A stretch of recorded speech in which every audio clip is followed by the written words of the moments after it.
Let's do question number 4th of exercise 13.2, that is symmetry. Question number 4 is, can you draw a triangle which has exactly one line of symmetry? क्या आप ऐसा triangle draw कर सकते हैं जिसकी exactly एक line of symmetry हो? तो अभी अभी हमने लास्ट क्वेश्चन देखा कि हमारा आइसोस्केलेस ट्राइंगल एक ऐसा ट्राइंगल होता है जिसकी हमारी सिर्फ एक लाइन ऑफ सिमेट्री होती है. देखिए, इसकी सिर्फ एक लाइन ऑफ सिमेट्री होगी, राइट. तो ए पार्ट का कौन सा ट्राइंगल है? ये आइसोस्केलेस ट्राइंगल जिसकी सिर्फ एक लाइन ऑफ सिमेट्री होती है, राइट.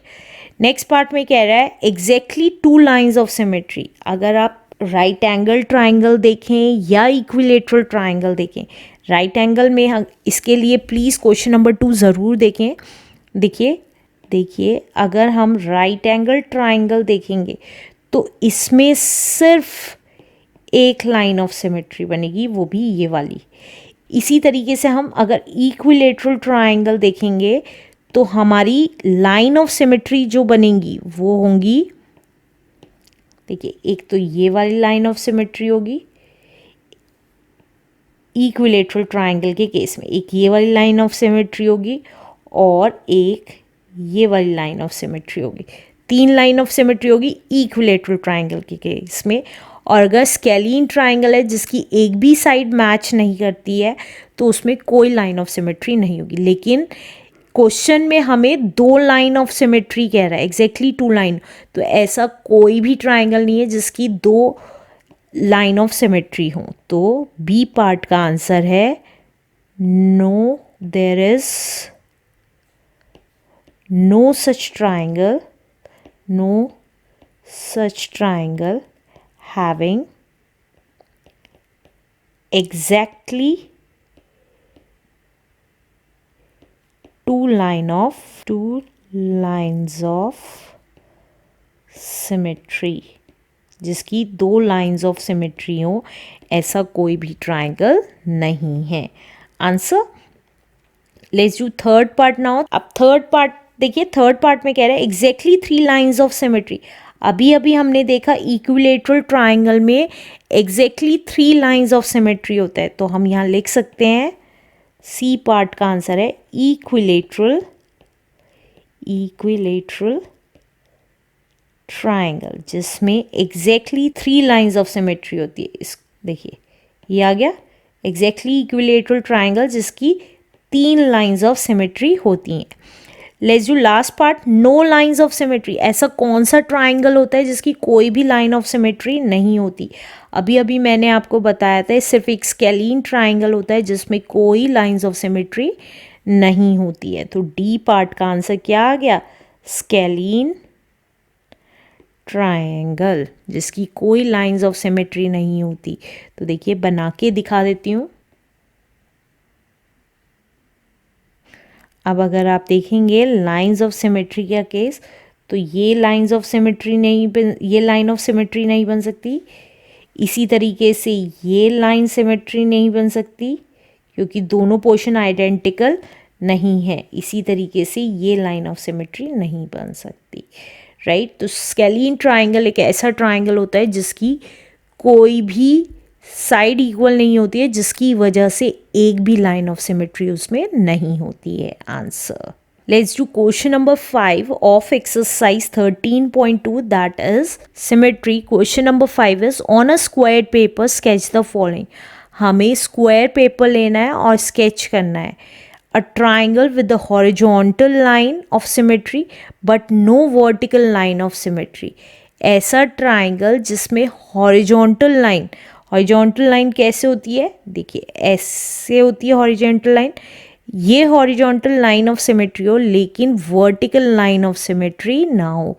ये वाली लाइन ऑफ सिमेट्री नहीं होनी चाहिए, ये होनी चाहिए. ऐसा ट्राइंगल ड्रॉ करना है. तो कैसे करेंगे? देखिए अगर मैं ये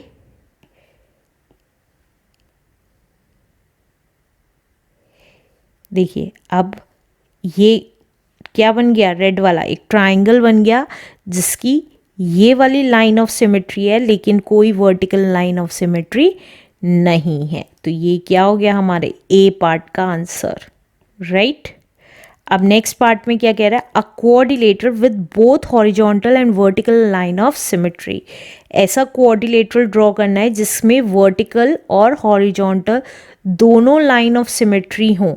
देखिए अब हमें हॉरिजॉन्टल और वर्टिकल दोनों लाइंस ऑफ सिमेट्री देखनी है, लेकिन अगर हम स्क्वायर देखते हैं बी पार्ट के लिए तो हमारी जो लाइन ऑफ सिमेट्री होगी वो कौन कौन सी हो जाएगी, एक ये हो जाएगी, डायगोनल भी हो जाएंगी और वर्टिकल एंड हॉरिजॉन्टल भी हो जाएंगी। लेकिन सिर्फ वो वर्टिकल और हॉरिजॉन्टल कह रहा है, ऐसा कोऑर्डिनेटर जिसकी सिर्फ वर्टिकल और हॉरिजॉन्टल लाइन ऑफ सिमेट्री हो। तो अगर हम दूसरा कोऑर्डिनेटर दैट इज रेक्टेंगल देखते हैं तो उसमें देखिए लाइन ऑफ सिमेट्री कौन सी होगी, एक तो वर्टिकल हो जाएगी और एक हॉरिजॉन्टल, और उसकी डायगोनल्स नहीं होंगी, तो सिर्फ दो लाइंस ऑफ सिमेट्री हो गई, वर्टिकल एंड हॉरिजॉन्टल। तो बी पार्ट का आंसर हमें पता चल गया कौन सा कोऑर्डिनेटर है, वो रेक्टेंगल जिसमें वर्टिकल और हॉरिजॉन्टल लाइन ऑफ सिमेट्री होती है। अब नेक्स्ट कह रहा है सी पार्ट में, a coordinator with the horizontal line of symmetry but no vertical line of symmetry. ऐसा कोऑर्डिनेटर जिसमें ये वाली लाइन ऑफ सिमेट्री हो लेकिन वर्टिकल लाइन ऑफ सिमेट्री ना हो। तो ऐसा कौन सा कोऑर्डिनेटर है, देखिए हमें हॉरिजॉन्टल लाइन ऑफ सिमेट्री चाहिए, राइट।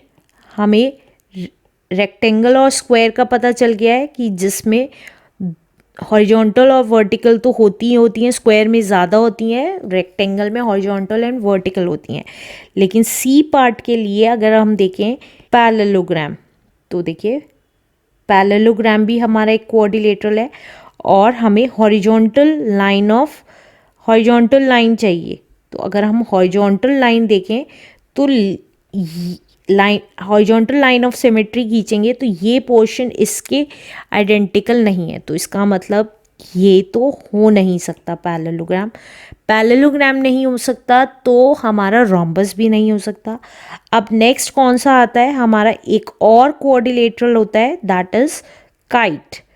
अगर हम काइट देखें, देखिए अगर हम काइट देखें तो काइट हमारी इस शेप में बनती है, काइट कहीं राइट, और इसकी जो ये लाइन ऑफ सिमेट्री होती है, लेकिन ये तो वर्टिकल लाइन ऑफ सिमेट्री है, हमें हॉरिजॉन्टल लाइन ऑफ सिमेट्री चाहिए, वर्टिकल लाइन ऑफ सिमेट्री नहीं चाहिए, राइट। तो हम कैसे बना सकते हैं, हम काइट को थोड़ा सा ट्विस्ट करके बना सकते हैं। कैसे, देखिए अगर मैं ऐसे बना देती हूँ तो हमारी लाइन ऑफ सिमेट्री कैसे बन जाएगी, हॉरिजॉन्टल ऐसे बन जाएगी, राइट। तो हमारा आंसर सिंपली क्या हो गया, काइट ऐसी शेप है जिसमें हॉरिजॉन्टल लाइन ऑफ सिमेट्री है, वर्टिकल लाइन ऑफ सिमेट्री नहीं है।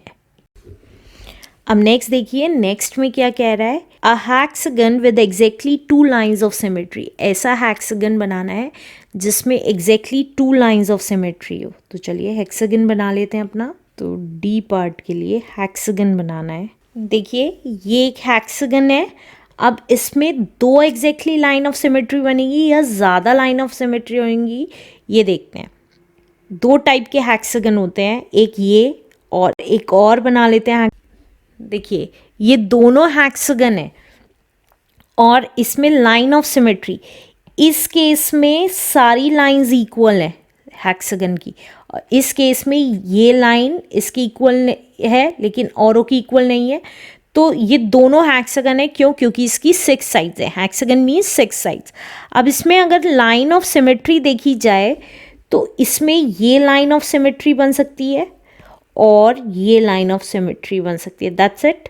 लेकिन अगर ये वाला दूसरा हेक्सागन देखा जाए तो ये लाइन ऑफ सिमेट्री बन सकता है, ये लाइन ऑफ सिमेट्री बन सकती है, राइट, ये लाइन ऑफ सिमेट्री बन सकती है, ये लाइन ऑफ सिमेट्री बन सकती है, राइट। अब वो कह रहा है ऐसा हेक्सागन जिसकी एग्जैक्टली 2 लाइंस ऑफ सिमेट्री हो, वो ये वाला है। और नेक्स्ट में कह रहा है a hexagon with 6 lines of symmetry, तो ऐसा हेक्सागन जिसकी 6 लाइंस ऑफ सिमेट्री है वो ये वाला है, राइट। तो डी का आंसर तो ये हो गया और ई का आंसर नीचे वाला हो गया, राइट? तो दिस इज आवर आंसर।